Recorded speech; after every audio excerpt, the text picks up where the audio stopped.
السلام علیکم۔ آج میں اس ویڈیو میں آپ لوگوں کے سامنے قصیدہ اور قصیدہ نگار کے حوالے سے اہم سوال و جواب پیش کر رہی ہوں، جو کہ UGC نیٹ JRF اردو کے سلیبس میں دیا گیا ہے، قصیدہ اور قصیدہ نگار۔ تو پہلا جو اور اہم سوال و جواب ہے جو اکثر ہی ایگزام میں پوچھے جاتے ہیں۔ پہلا سوال ہے، قصیدہ کس زبان کا لفظ ہے؟ تو عربی کا۔ قصیدہ کا لغوی معنی کیا ہے؟ قصیدے کا لغوی معنی ہے مغز غلیظ۔ ایک خیال یہ بھی ہے کہ قصیدہ لفظ قصد سے نکلا ہے، لیکن عموماً لغوی معنی جو ہے وہ مغز غلیظ کے ہیں۔ قصیدہ اس مسلسل نظم کو کہتے ہیں جس کے پہلے شعر کے دونوں مصرے اور باقی اشعار کے دوسرے مصرے ہم قافیہ ہم ردیف ہوں۔ جس قصیدے میں متعدد مطلع ہوں اسے کیا کہتے ہیں؟ ذو المطالع۔ مطلب قصیدے میں شاعر ایک سے زیادہ مطلع بھی استعمال کر سکتا ہے، تو جس میں ایک سے زیادہ مطلع استعمال ہوئے ہوں اسے ذو المطالع کہتے ہیں۔ قصیدے میں کم سے کم اشعار کی تعداد کتنی ہونی چاہیے؟ تو 21 اور باقی زیادہ کی کوئی قید نہیں ہے، لیکن کم سے کم 21 اشعار ہونے چاہیے۔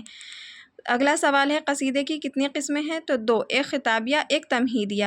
اردو کا پہلا قصیدہ گو شاعر کسے کہا جاتا ہے؟ قلی قطب شاہ، بعض لوگوں نے غواصی کو بھی کہا ہے۔ اردو کا باقاعدہ قصیدہ گو شاعر کون ہے؟ سودا۔ اگلا جو ہمارے نصاب میں شامل ہے قصیدہ نگار، وہ مرزا محمد رفیع سودا ہیں۔ پہلا سوال مطلب ان کا وہ نام مرزا محمد رفیع تھا اور تخلص سودا۔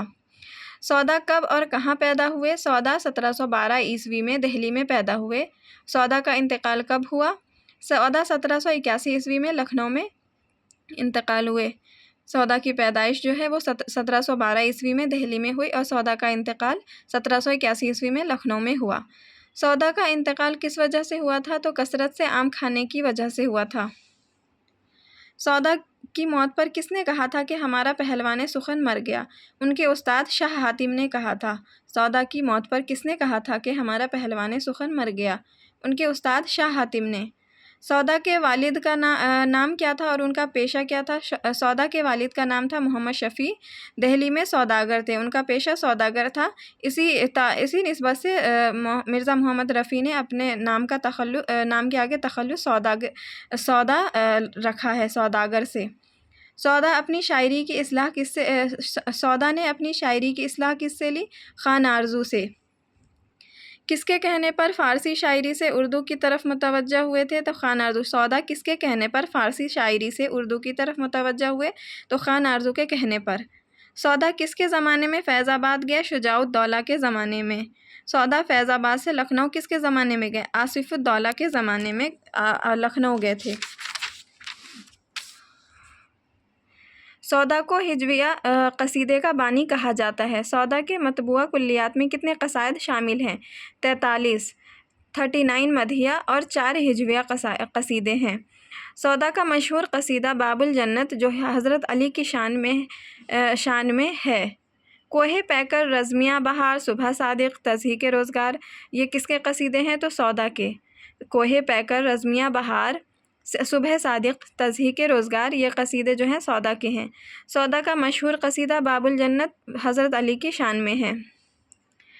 سبیل ہدایت جو ہے وہ سودا کا مجموعہ کلام ہے۔ سر آمد شعرائے ہندی سودا کو کس نے کہا ہے؟ میر تقی میر نے۔ سر آمد شعرائے ہندی سودا کو کس نے کہا ہے؟ تو میر تقی میر نے۔ سودا کو صاحب ید بیضا کس نے کہا ہے؟ میر حسن نے۔ یہ اقوال ہیں جو سودا کے بارے میں کہے گئے ہیں اور اکثر ایگزام میں یہ سوال پوچھے جاتے ہیں، اس طرح کے سوال پوچھے جاتے ہیں۔ مصحفی نے سودا کو قصیدے کا نقاش اول کہا ہے۔ قصیدے کا نقاش اول سودا کو کس نے کہا ہے؟ تو مصحفی نے۔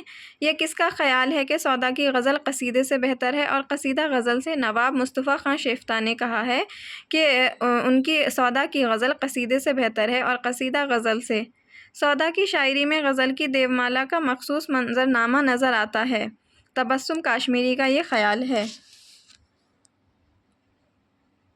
قصیدہ تو ختم مرزا سودا پر ہوا، یہ قول کس کا ہے؟ تو مرزا علی لطف کا۔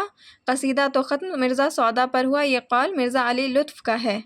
پس اول قصائد کا کہنا اور پھر اس دھوم دھام سے اعلیٰ درجے فصاحت بلاغت تک پہنچانا ان کا پہلا فخر ہے، یہ قول کس کا ہے؟ سودا کے تعلق سے محمد حسین آزاد کا۔ محمد حسین آزاد کہتے ہیں کہ پس اول قصائد کا کہنا اور پھر اس دھوم دھام سے اعلیٰ درجے فصاحت و بلاغت تک پہنچانا ان کا پہلا فخر ہے، یہ محمد حسین آزاد کہتے ہیں سودا کے تعلق سے۔ سودا اس میدان میں فارسی کے نامی شہسواروں کے ساتھ انان در انان ہی نہیں گئے بلکہ اکثر میدانوں میں آگے نکل گئے ہیں۔ یہ قول کس کا ہے؟ تو محمد حسین آزاد کا۔ یہ بھی قول محمد حسین آزاد کا ہے کہ سودا اس میدان میں یعنی قصیدے کے میدان میں فارس کے نامی شہسواروں کے ساتھ انان در انان ہی نہیں گئے بلکہ اکثر میدانوں میں آگے نکل گئے۔ اگر سودا نہ ہوتے تو اردو قصیدے کو زیر بحث لانا بھی فضول تھا۔ یہ قول امداد امام اثر کا ہے کہ اگر سودا نہ ہوتے تو اردو قصیدے کو زیر بحث لانا بھی فضول تھا۔ وہ یعنی سودا اپنے قلم کی نوک زہر میں بجھا لیتے تھے اور نظموں سے آگ کی لپٹیں نکلنے لگتی تھیں۔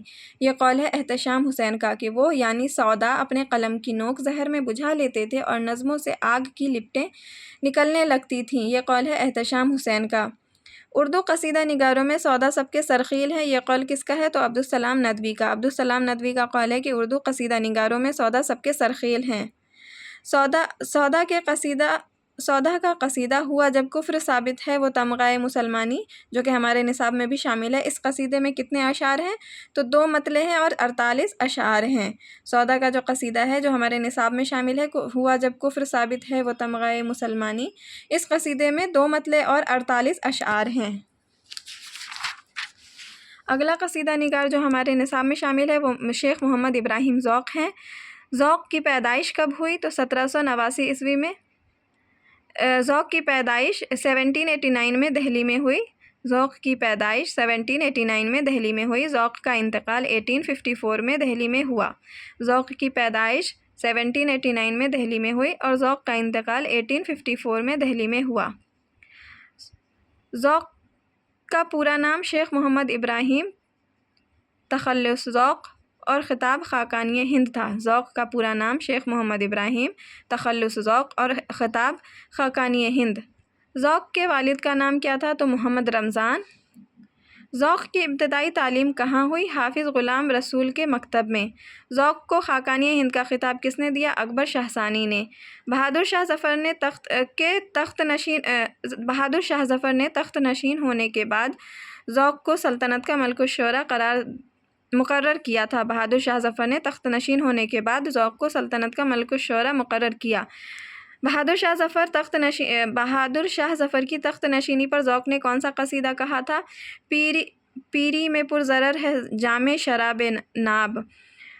بہادر شاہ ظفر کی صحت یابی پر کون سا قصیدہ کہا تھا؟ زہ نشاط اگر کیجے اسے تحریر۔ ذوق نے کتنے قصائد لکھے؟ تو 30 قصائد۔ ذوق کو اردو نظم کا خاتم کس نے کہا ہے؟ محمد حسین آزاد نے۔ ذوق کی معاصرانہ چشمہ کس سے تھی؟ غالب سے۔ مرزا رفیع سودا کے بعد قصیدہ گوئی میں ذوق کا نمبر ہے مگر ان دونوں میں پہاڑ اور ٹیلے کا فرق ہے۔ یہ قول کس کا ہے؟ امداد امام اثر کا۔ مرزا محمد رفیع سودا کے بعد قصیدہ گوئی میں ذوق کا نمبر ہے مگر ان دونوں میں پہاڑ اور ٹیلے کا فرق ہے۔ یہ قول کس کا ہے؟ امداد امام اثر کا۔